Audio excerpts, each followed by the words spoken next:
Steven walked nervously through the prestigious gates of Golden Crest High, his scholarship admission letter clutched in his hand. With his modest backpack and shoes, he stood out like a sore thumb among the designer-clad students. He knew this world wasn't his, not yet. As he passed the garden, he started hearing a silent noise coming from the corner. Just as he passed the garden walkway, a loud thud and a scream caught his attention. Curiously, Steven rushed toward the sound. From the corner of his eye, he saw a tall girl shove another down the stairs. As the victim, Sarah, hit the ground hard, struggling to breathe, Steven rushed forward. The attacker, a panicked girl named Favour, was already crying. "It was an accident. She was bullying me. I tried to shove her aside and run away, but she fell." Steven was just concentrating on the girl who was almost losing it. Teachers and security came rushing in. "Who did this?" they barked. Favour trembled, ready to confess, but Steven stepped forward. "It was me. I slipped. She was trying to help me, but she fell instead." Gasps echoed. The teachers were stunned.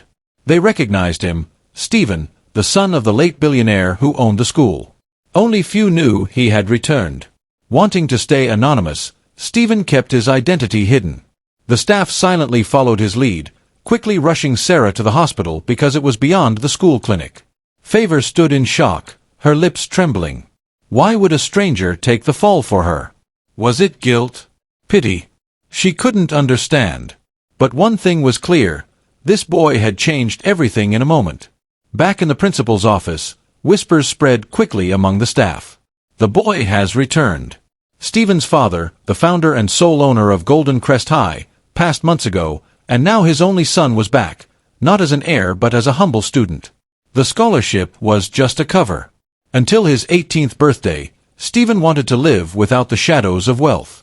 The principal agreed to keep his identity private. Steven requested no special treatment. "Let me earn my place," he said quietly. But the staff knew the truth. He was already the king of this castle. By Monday morning, the school was buzzing with rumors about the accident. Sarah hasn't returned yet, and everyone wondered who the new boy was. As Steven sat alone during lunch, Favour approached him shyly. "Thank you for what you did. I don't understand why, but—" Before she could finish, Sarah stormed in. Her arm was bandaged, and her eyes burned with rage. "So this is where you hide, Favour? Smiling with your savior? You think I don't know what you did?" Steven stood, his calm voice slicing through the tension. "Sarah, I have video evidence from that day. Stop while you still can." Sarah paused, stunned. Who was this boy? Sarah left in a storm of curses, slamming the cafeteria door. Favour's hands shook. "She's going to make my life hell. I don't know what to do." Steven gave a small smile. "You're not alone anymore." From that day, their friendship deepened. Favour began to laugh again, slowly shedding the fear Sarah had instilled in her. Steven was always nearby, not as a protector, but as someone who believed in her.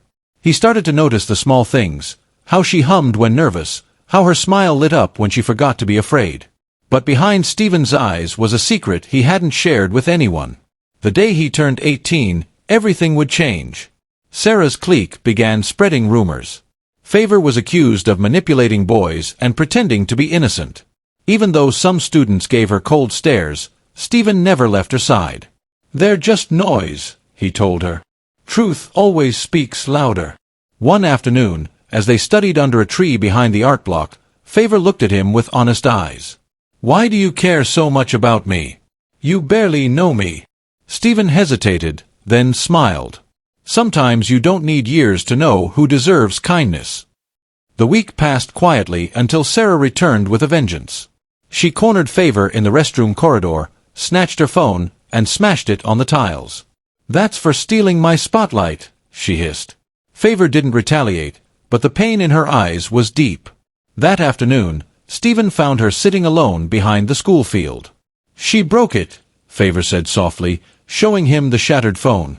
Steven clenched his fists. "We need to do something. Enough is enough." Sarah has been a terror to Favour and many other students who don't seem fit to her. Yet she is not stopping anytime soon. But what Sarah didn't know was that one of the school's hidden surveillance cameras had captured everything. Steven requested the footage quietly from the security team. Though they were hesitant, but his name was enough. Watching Sarah destroy the phone made his blood boil. But he knew retaliation wouldn't help. He had a better idea.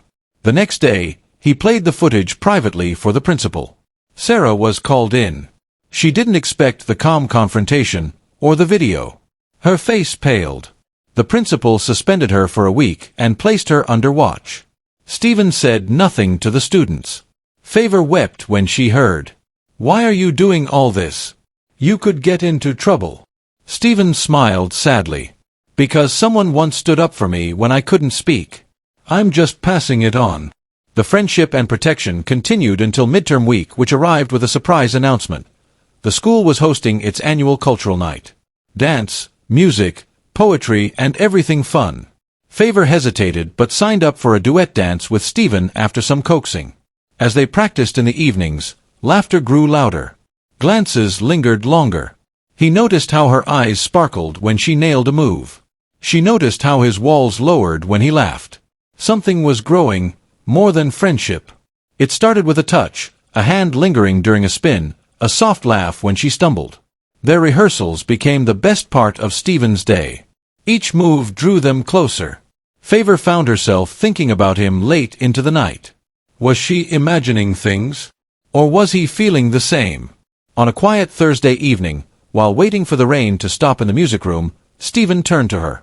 "Favour, if I wasn't who you think I am, would you still trust me this much?" She smiled. "I don't know who you are, Steven. But I trust what I've seen. That's enough for me." He looked away, hiding the storm in his eyes. She had no idea how close her words were to the truth. Since Golden Crest High is a boarding school, every student ought to go home for the midterm break except for those who have reasons to stay behind. And Steven was among them. He didn't return home that weekend. He stayed at school, using the quiet time to reflect and sketch plans in his notebook. Favour had given him a fresh sense of purpose, but he couldn't ignore the burden of his secret. Being the heir of Golden Crest wasn't something he could keep forever. He'd have to come clean, but when? He wandered through the campus, his thoughts heavy. The garden where he first saw Sarah push Favour had become a strange comfort. It was there that things had changed, and it was there he found clarity. He needed to protect Favour, but he also needed to prepare for the weight of the name he carried. Meanwhile, as school resumed, Sarah's jealousy simmered. She watched from a distance as Steven and Favour shared quiet laughs near the library. The sight made her fists clench. She wouldn't be ignored. Not by Steven. Not by anyone. Tuesday morning brought chaos. Students gathered near Favour's locker, whispering and pointing. Someone had scribbled "low-life user" in black marker across the metal. Steven saw it before Favour did and quickly wiped it off with his sleeve. But the emotional damage was already done. When Favour arrived and noticed the crowd dispersing and the stairs, her face fell. "Why are they acting like this?" she asked, her voice cracking. "What did I do wrong?" Steven's heart ached. "You didn't do anything. People just hate what they don't understand. But I promise, we'll get through this." Later that day, Steven walked into the surveillance office under the pretense of checking on his lost book. But his real intention was clear. He needed proof. And when the footage showed Sarah vandalizing Favour's locker, his jaw tightened. This time, she has gone too far. Steven found Sarah after school, near the staff parking lot. "I saw what you did," he said, his voice calm but firm. "I have the footage. Do anything else to her, and I'll release it." Sarah smirked. "And destroy your little secret in the process? Come on, Steven. We both know you won't risk that." He stepped closer, his eyes dark. "Try me." For the first time, Sarah's confidence wavered. She looked away. "Why her? She's nothing." Steven leaned in. "She's more than you'll ever be if this is who you've become." As he walked away, Sarah was left in stunned silence. She had always controlled the narrative. But now, Steven was flipping the script. That evening, Steven sat in the garden, tracing circles in the dirt with a stick. The pressure of everything, his secret, The lies, Sarah's threats, weighed him down.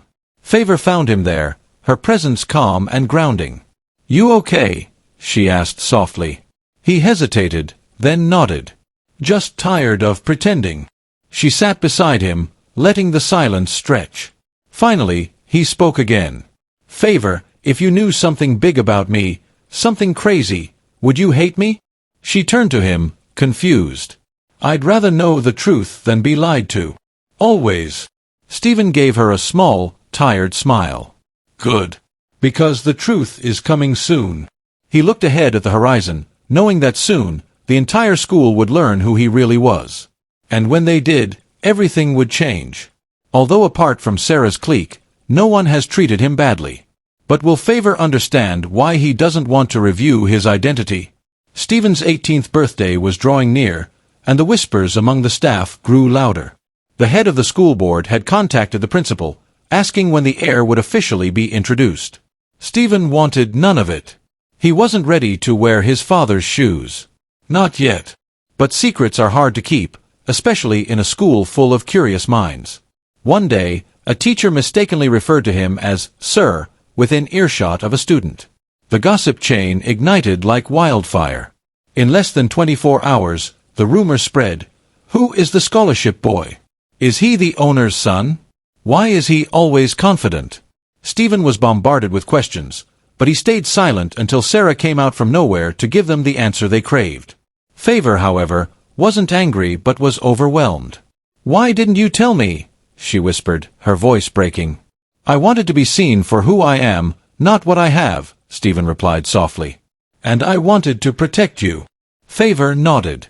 But the revelation gave Sarah new ammunition. She mocked Favour, saying, "Of course. You trapped the prince of the school. Smart girl." Sarah tried to stir up jealousy among the students, painting Favour as manipulative. It didn't help that some of the elite students believed her. But Steven was unwavering. He publicly walked out of the classroom with Favour beside him, their hands barely touching but their bond unmistakable. When Sarah attempted to confront them, Steven shut her down with one sentence. "The world finally knows who I am, but they'll also know what you are if you keep this up." Sarah stepped back. Not because she doesn't want people to see her as a bully, but because that very day she was the one who tried to push Favour down. The school board insisted on celebrating Steven's birthday at the school cultural night. Though he dreaded it, but he agreed for one reason only, to ask Favour to a special dance. He sent her a handwritten invitation to dance with him on his birthday. But Favour didn't respond immediately. After the cultural night, it was time for Steven's birthday ball. Steven stood at the entrance in a sharp suit, scanning the crowd. His heart sank, until he saw her. Favour entered in a modest but elegant gown. Every head turned. Even Sarah froze in awe. Steven walked to her, offered his hand, and whispered, "Thank you for saying yes." Midway through the night, Steven was called to the stage. Lights dimmed. The crowd hushed. With a deep breath, Steven began. "My father built this school on dreams, not of the rich, but of the determined. Today, I inherit not just his legacy, but his belief in people like me and like Favour." The room erupted in applause. Favour had tears in her eyes. Sarah left the hall silently. The following week, everything felt different. Teachers treated Steven with a blend of awe and respect. Students either admired or envied him. But Steven stayed the same. Favour struggled with the sudden attention. "I'm not like them," she told Steven one day. "I don't want someone like them," he replied. "I want you." Their relationship blossomed, not because of status, but because of truth. Yet, just as things began to settle, a letter arrived. One that threatened to change everything. One that revealed a secret from his father's past. Steven sat on his bed at home, fingers trembling as he unfolded the letter. It bore his father's crest, but the handwriting was unfamiliar. Inside was a single sheet. "There's something you don't know about the school. Your father hid more than wealth. A trust. A secret. Ask the librarian about room 42. Steven's mind raced. That night, he couldn't sleep. What secret could his father have hidden? The next day, He visited the old school library and cautiously asked the elderly librarian about room 42. Her expression shifted. "I wondered when you'd come," she said quietly. She handed him a rusted key from a drawer. "What you find there could change how you see everything." The room was tucked away behind a false wall in the library basement. Dusty, filled with files, journals, and a large painting of his father in his younger days, it looked like a time capsule. On a shelf, Steven found a journal labeled Legacy Plan. In its pages, his father detailed a secret scholarship fund, not just for academics, but for protecting vulnerable students like Favour. The plan was to expand the school to offer safe boarding for poor and troubled teens. The project had been delayed by legal issues and opposition from the board. Steven clutched the journal. Now he understood. His father wasn't just building a school, he was building a haven. And now it was Steven's to complete. Meanwhile, Sarah wasn't finished. With the news of Steven's inheritance and influence, her desperation grew. She found out about the secret room through eavesdropping and decided to use it to ruin him. She took photos of the hidden files and forged documents implying Steven's father had misused school funds. Then she emailed them anonymously to a gossip blog. The post went viral within hours. "Golden Crest Legacy Scandal," the headline read. Steven was called into an emergency meeting with the board. Though many still believed in him, the public backlash was intense. Favour, always by his side, urged him not to panic. Steven made a bold move. He held a press conference the next day, revealing the truth about room 42, showing original documents, and announcing the truth. "I will not allow my father's name to be tarnished by lies. The full truth is in this journal. And I promise to honor his vision." The press conference was a turning point. Investigators cleared Steven and his father's name within days. Sarah, meanwhile, was exposed. Screenshots of her forged documents and her anonymous email were leaked by a classmate she had bullied.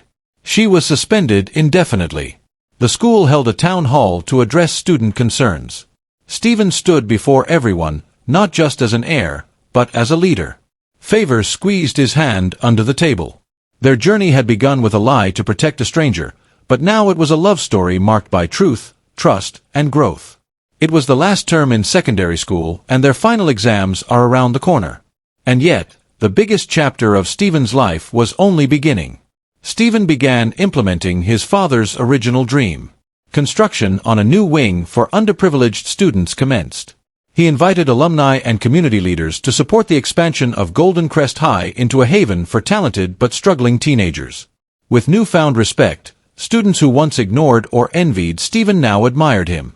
Even teachers began involving him in key decisions. Favour often stood beside him, offering input and encouragement. They had become the school's power duo, one leading with quiet strength, the other with a kind heart. But beneath their success, Steven couldn't shake the fear that something else might threaten the peace they had finally built. They studied together under their regular tree. Sometimes Steven gets distracted because of the school project, but Favour always supports and pushes him further. But just as things were settling, Sarah's parents filed a legal suit against the school for emotional distress, claiming that their daughter was framed. Though many saw through the stunt, it stirred tension. Steven's name was once again in the spotlight. Steven refused to let fear control him. He gathered evidence, including video footage from the day of the stair incident and statements from multiple students. At the hearing, Sarah broke down. She admitted everything, how she envied Favour, how she faked the evidence. The case was dropped, and Sarah was quietly withdrawn from the school. Favour watched the news coverage with a sigh of relief. It's finally over. One afternoon after the last paper of their final exams, under the same tree where they studied together, Steven took Favour's hand. "I lied the first day we met," he said gently. Favour blinked. "About what?" "I didn't just take the blame to protect you. I think part of me already knew you were someone worth protecting." Favour looked into his eyes. "I knew you were more than you seemed. I just didn't know how much more." Steven smiled. "I don't have many words to say, but sincerely, I love you. I wanted to tell you this for a long time, but I wanted us to finish our final exams first. Please, Favour, will you be my girlfriend? I mean my future wife." Favour smiled and hugged him, whispering yes. Steven pulled away and gave her a peck. The final day of school arrived. Students donned their gowns, laughter and excitement filling the halls. Steven gave the valedictorian speech, reflecting on challenges, growth, and second chances. He thanked the teachers who believed in him, the classmates who supported him, and the girl who changed his life. When he finished, the auditorium erupted in applause. Favour walked up to the stage and hugged him tightly. "Your dad would be proud." Steven whispered, "I'm proud too, of us." Months later, Golden Crest's new wing opened. Steven and Favour, now attending university together, were invited to cut the ribbon. Though they have left secondary school, Steven still owns the school. As cameras flashed, Steven held her hand. "This school gave me a second chance at everything: education, purpose, and love." Favour smiled. "And you gave the school a second chance at hope." They walked through the doors, surrounded by new students who looked at Steven with admiration, not for his money, but for his courage. The boy who came in with a scholarship and a secret had now become the young man building a future, one brick of truth at a time. This is the end. But do you think it was necessary for Steven to take Favour's cross? What if she really pushed Sarah? Tell us your thoughts in the comments section. Remember to like and subscribe for more. Thank you.